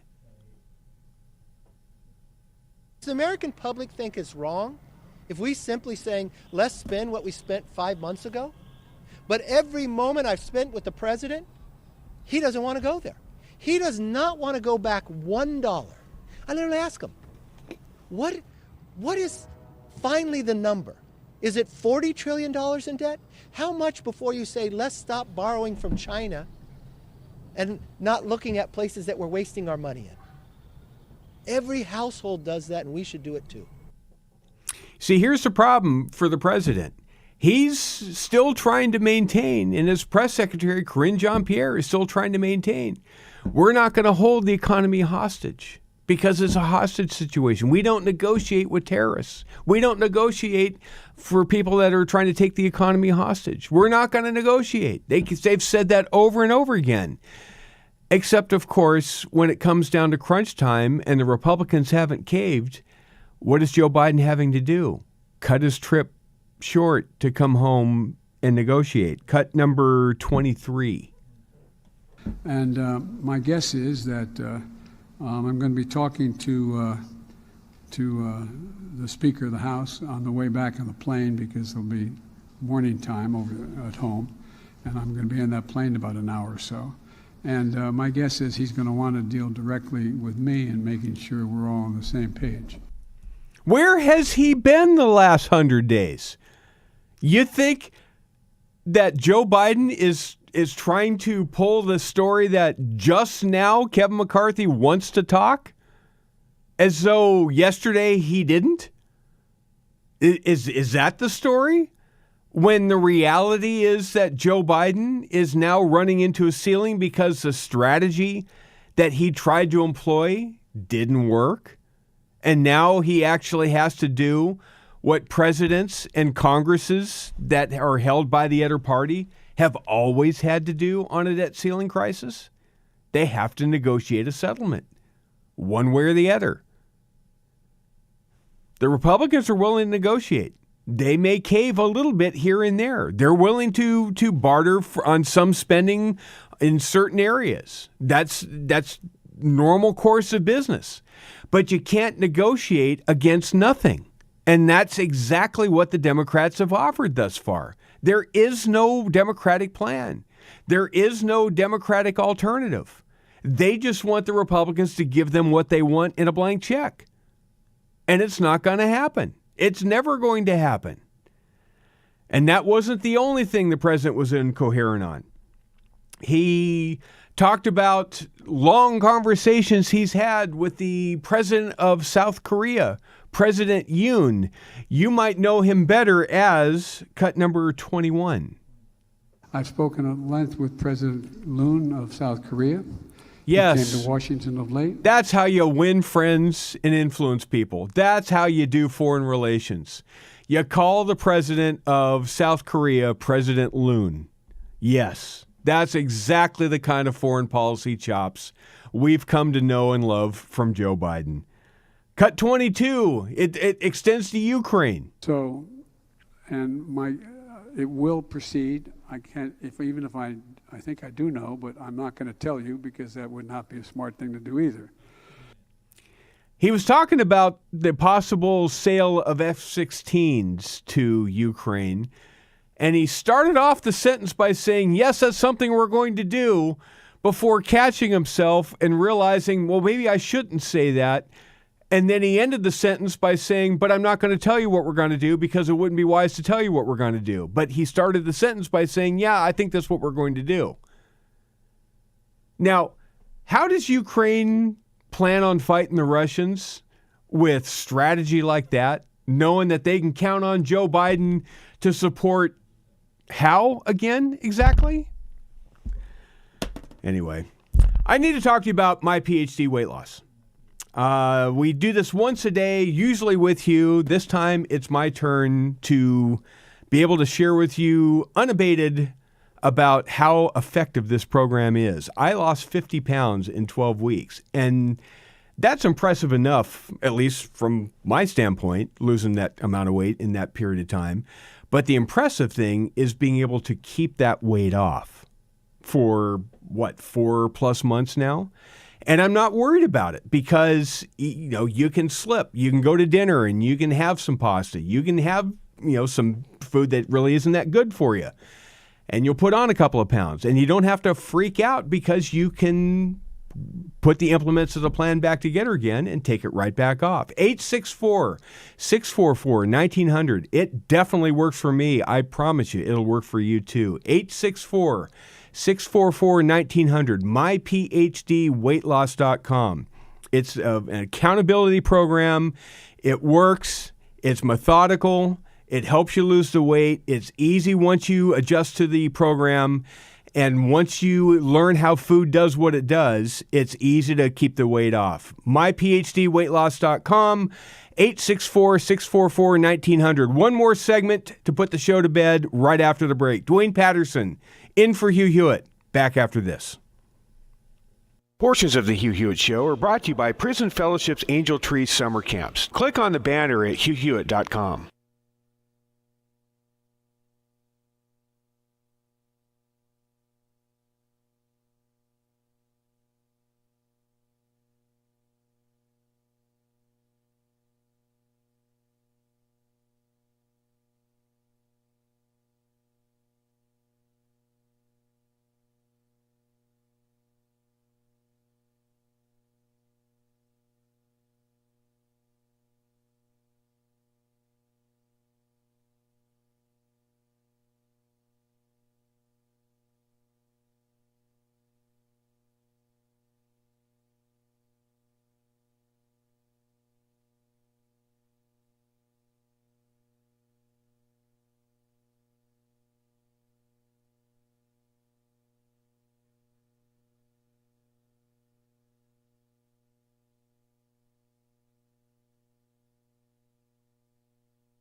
Welcome back, America. Dwayne Patterson in for Hugh Hewitt. Jim Garrity the indispensable over at National Review, writing, Biden flirts with triggering constitutional crisis. He's now entertaining triggering the 14th Amendment, allowing him to just unilaterally raise the debt ceiling, which, of course, is something that his own Treasury Secretary, Janet Yellen, just 2 weeks ago said would basically create a constitutional crisis. It's pretty laughable. Regime media is still backing his play, even though Joe Biden treats regime media horribly. Jonathan Lehmeyer over at Politico. The U.S. stands on the precipice of financial calamity, testing whether President Biden's theory of governance can continue to work. He has prioritized deal-making throughout the debt ceiling talks, but with GOP obstinate, Biden is changing tactics. That's not at all what's happening. That's nowhere near close what's happening. What's happened is the GOP House passed a bill raising the debt ceiling. The next course of business is it's supposed to go to the Senate, where they take up the legislation or offer something different and they ping-pong it back. The Democrats in the Senate, who control that chamber, have done nothing of the sort because they have no solution. They have nothing to ping-pong back. They have nothing to offer. They can't even tweak the bill that's there. Biden has offered nothing himself. So right now, the only ones that have actually acted are the House GOP. But regime media is making it sound like it's the House GOP that's being obstinate. The people that actually did something are the ones being obstinate. It's stunning, especially when Joe Biden treats media the way he does. Here he is at the G7. Last cut 24. Are Republicans negotiating in good faith? This goes in stages. Mr. I've President, been in these negotiations before. It started off, shush up, okay? Thank you. Shush up. It goes Lovely. in stages. What happens is the first meetings weren't all that percussive. The second ones were. The third one was. And then what happens is the carriers go back to the principals and say, this is what we're thinking about. And then people put down new claims. I still believe we'll be able to avoid a default and we'll get something decent done. So a reporter asked the president about the debt ceiling because he's refused to cooperate and negotiate, and his response is shush up. I don't want to deal with you. I'm here to tell you this is how negotiations go, except that's a radically different opinion than what Joe Biden offered an hour earlier when he said we don't negotiate. I want the Republicans to just cave and give me what I want. Now, all of a sudden, he's saying, shush up. Let me tell you how things work here, Sonny. And yet the same regime media, like Jonathan Lehmeyer over at Politico, carries the water for Joe Biden and paints the GOP as the ones being obstinate, when there's only one figure in D.C. that actually is being obstinate and threatening a financial collapse, and that's Joseph Robinette Biden Jr. It's just stunning, the media complex in America today, and the lengths they're willing to go to carry water for this president. Look, I'm going to close with one more pitch, because I know this audience and what it can do and the good it has done in the past, the good it did last week, and the good it will continue to do in the lives of a bunch of at-risk kids whose parents are incarcerated. Angel Tree is a ministry that we all believe in around here. They've been around for a long time. Chuck Colson was a dear friend to all of us when he was alive.